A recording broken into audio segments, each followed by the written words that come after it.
Senator Bato de la Rosa said that he will initiate a motu proprio investigation into the war on D with former Representative Rodrigo Roa. Yan, maganda yan. Si Pangulong Duterte, si Lisa, si Cathy Binan. Patawag mo din ako.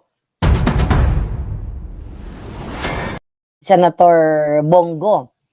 Go had earlier mentioned his intention to file a resolution calling for a parallel Senate probe amid the ongoing House Quad Committee's inquiry to the Duterte's administration and their drug campaign. Senator Bato, di ba inimbita mo ako dati? Imbitahan mo ako through Zoom para maganda ang boxing. Di ba? Imbitahan mo akong bonggang-bongga para bakbakan sa takilya. Imbitahan mo rin si Cathy Binan. Yung mga star witness about dito sa pulburon na to. Tatabunan natin sa takila yung gogo na yan. Yung goo-goo na yan. Yung kadyutahan nila, 7 weeks. Yeah. Gusto niyo ba makita yun? Bakbakan tayo dito. Then, yung tungkol dito sa expert, yung expert na forensic expert dito sa Amerika, pwede rin natin sigurong imbitahan. Okay? Just let me know.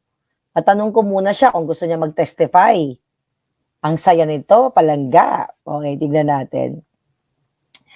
Dahil sabi sa balita last week, retired police officer Royina Garma testified in a recent Quadcom hearing that Duterte intended to expand the Davao model of anti-drug operations nationwide, which included offering rewards for the drug suspects killed. Okay, both De Rosa and Go have denied the accusations linking them to the EJ case and the alleged reward system during the Duterte administration. Alam mo, sabi ko nga sa Senator Bato, naniniwala ako sa iyo over sa mga preso. Okay, kaya go na yung motu proprio Tamang-tama, di ba? Nasa lupa na ako nito, wala na ako sa karagatan. Bakbakan blues talaga to. Ngayon, sabi pa din sa isa pang balita. Okay? The same thing. Viral. Lahat na lang na balita. Tapos nakita ko yung post ko. Okay? May 8, si Lisa Tanas at Marcos Jr. ang nasa likod niyan. Kaya kung ako sa'yo, Senator Bato, ipatawag ko yung dalawang bangag na yan para pretuhin sa Senado. Pulburon, bribery, kidnapping, smuggling, extortion, sila ang king and queen of mafia. Gamitin mo ang power mo as chairman para marinig ng taong bayan kung paano mag-utal-utal ang mga bangag sa Senado. Yeah, kasi ang post yata ni Senator Bato noong May 8, sabi niya, so sad of my upper class man when PRD was about to remove you from your post because you're Pinoy appointee. I moved heaven and earth to dissuade him. You finished the whole 6-year term. Now you're busy convincing PNP officers to testify against us in ICC. God bless you, sir. So nakita mo na yan, Senator Bato, kung paano ka traidorin. At huwag ka mag-alala sa ICC na yan. Alam mo naman yan, di ba? Na hindi naman miyembro ng Pilipinas dyan. Alam mo yan, sinabi ko na sa inyo noon, sa inyo lahat, na dudurugin kayo ng mga bangag. At dahil itong si Lisa Tanas, vindictive at saka si Koting, paghiganti ito. Senator Bato, i-play mo rin. Senator Bato, i-play mo rin yung authenticated pulburon video sa Senado. Nako, number 1 kang mananalo. Believe me, I'm telling you, ikaw ang number 1 na mananalong senador pag ginawa mo to. Sigurado ako dyan. Alam mo yung bibig kong to? Powerful yan. Pag pinlay mo ang authenticated bangag ni Junior, bibigyan kita ng authentication. Or, ganito yan, Senator Bato. Total, meron naman kayong budget dyan, di ba? Magpa-authenticate ka ng wag yung company na ginamit ko. Ang dami niyan, ipa-google mo sa chief of staff mo. 'Di ba? Magkano lang 'yan? Kayang-kayang bayaran nyo 'yan. Gamitin nyo yung confidential fund natin dyan. Gamitin mo yung allowance natin dyan. 'Di ba? Meron naman yan eh. Gamitin mo. I encourage you, I urge you na ipa-authenticate mo to para, hindi lang manggagaling sa akin, para kayo mismo may personal. Senator Bato, andito ka na sa moment na to. This is your moment. Ako talaga, once na naging box office sa Takilya ito, I'm telling you, baka lagpasan mo si Inday Sara ng 32M during itong election na to. Alright? Gawin mo yun. Kasi yun lang naman yung pinuputok ng butchi namin, not only me. Namin na ipatawag mo si Lisa Tanas. Ang pinag-uusapan natin dito, masaya kaming lahat. War on Pulburon. War on D.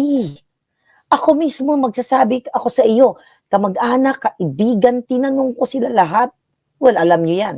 Natinanong ko, epektibo ba? Kahit yung mga kakilala ko, mga addictus, na mga biktima. Totoo bang programa ni Duterte dyan? Ganyan. Na talaga bang wala nang mga nag-addictus? Ano ang sabi nila? Patago na lang daw yung mga transaksyon. Hindi na daw broad daylight. Compare now.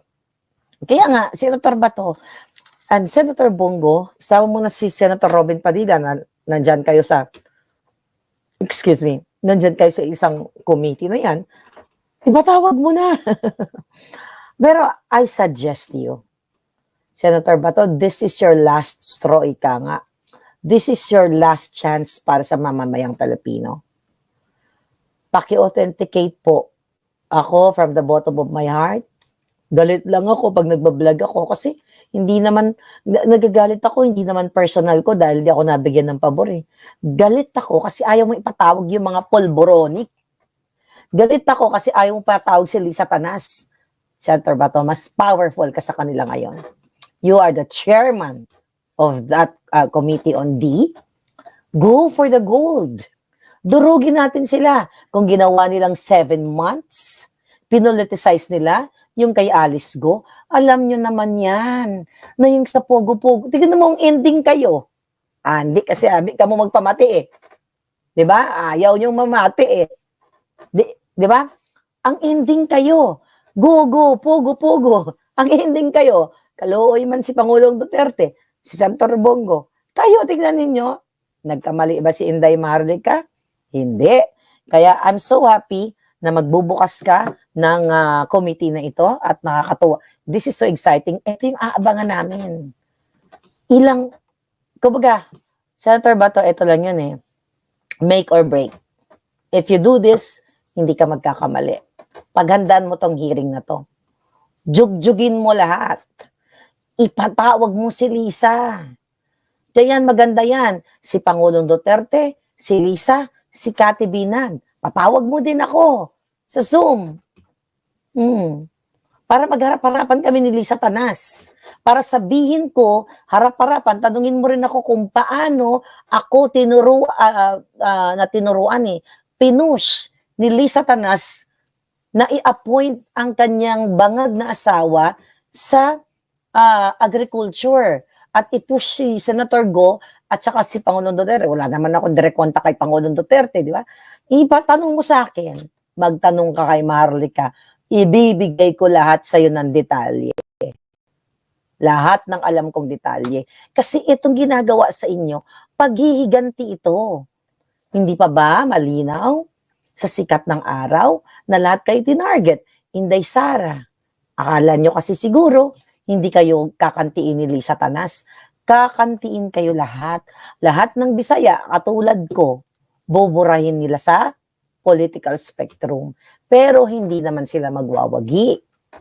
Hindi sila magwawagi na buburahin tayo. Dahil tayo ang bubura sa kanila. This is so exciting. Alright? This is so exciting. So ngayon, mga kababayan, itong pulburon video na ito, balikan natin. Dapat i-play mo yon. Kung nanindigan ka, kasi sa punot dulo to, naniwala ka nung una kong nilabas ang pre-op at saka authority to op, di ba?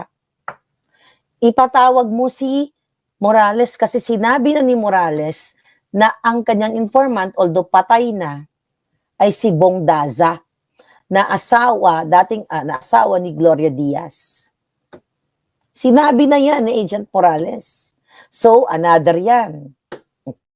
Dahil ang nagsuplong, ayon, pareho kami, di ba? Pareho kami ng, well, hindi naman, ang sa akin is puting ahas, si Agent Morales, talagang siya yung witness talaga siya na tumakbo sa kanya nung gabing yun sa PIDEA, si the late Bong Daza, na kaibigan ni Bangag. So, ipatawag mo silang lahat.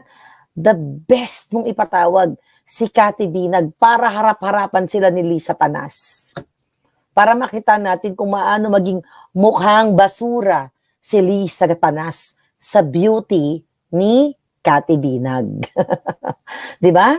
Kasi ipakwento mo kay Cathy. Yung kinukwento ni Cathy na pumasok sila sa bahay ni Bangag, 'di ba? Kasama yung ex-partner niya, si BF. Ipatawag mo rin si TBF. Si Tony Boy Florendo. Ipatawag mo lahat ang main characters. 'Di ba? Kung ito nga si Harry Roque, na paulit-ulit si dating spokes-Harry, na pinapalabas nila ngayon sa media na pugante. Dahil wala namang krimen na ginawa, wala namang heinous crime na ginawa, 'di ba? Ang pag-decline lang ni Harry dahil alam ni Harry na yung Huwad Committee na yan ay utos ni Lisa Tanas, ni Bangag, para guluhin ang mundo ninyo, mga Duterteng palangging. Tignan mo, di ba ikaw? Senator ba to? Ito ikaw, si Senator Bongo, di ba pinapatawag din kayo? Di ba ayaw niyong pumunta kasi meron kayong interparliamentary, ano ba tawag doon? Parang protection. So, talagang for sure, di kayo pupunta. At si Pangulong Duterte, hindi rin pupunta dyan, di ba? Sabi ni Kim Kinyu, isang sariwang kutis. Cathy Bet, isang makunat na kutis ni Kokak. Truly. Di ba? Total tinatakot kayo eh. Total sinisinda kayo eh. So, sino-sino pa? Sino pang mga ipapatawag? Sabi ni Rolando Baterna, during soon to be Senate hearing investigation on GK, Tatay Digong should divulge that fighting drug war involves money and part of it spent on intelligence funds. Yeah, we all know that na may intelligence funds naman talaga. Beethoven Crasco, Palangga. Mag-rally tayo dyan. Mag-campaign tayo for our senators like Attorney Vic Rodriguez, Kong Marcoleta, lahat. Lahat ng, like Senator Bato, mag-campaign tayo dyan. Basta ituloy niya lang itong hearing. I will campaign for you again, Senator Bato. Gusto ko lang ito yung gusto kong bakbakan na telenovela. Ayoko ng mga palalabasin nila yung preso para mag-testify against you. Ito, yung mga alindog, yung mga gorgeous personalities ang ilabas mo. At yung karakter talaga, like Pangulong Duterte. Diba? Like Cathy. Pati si Sayarot daw, sabi ni Luis, ipatawag mo si Sayarot. Yan pa, si Mark, was that? Yeah, si Sayarot. Dahil, yan ay absuelto. Imagine mo, nahuli yan. Nahuli yan ng pulboronic. Manufacturer. Yung humuli sa kanya, na mga pinakulong din nila. Yan, exciting yan, Senator Bato. Please, you do it. Lalablabin ka namin. Alam mo siguro yan, di ba? Si Mark Anthony Sayarot, last year, na huli. Na nagmamanufacture ng pulburon. Hawak ko yung mga ID nila. Hawak ko yung list. Gusto mo? Bigay ko sa'yo. Hindi ko to nilabas sa public kasi bawal. Okay? Privacy eclabush. Pero for sure, nanonood yung staff mo, ibibigay ko sa'yo.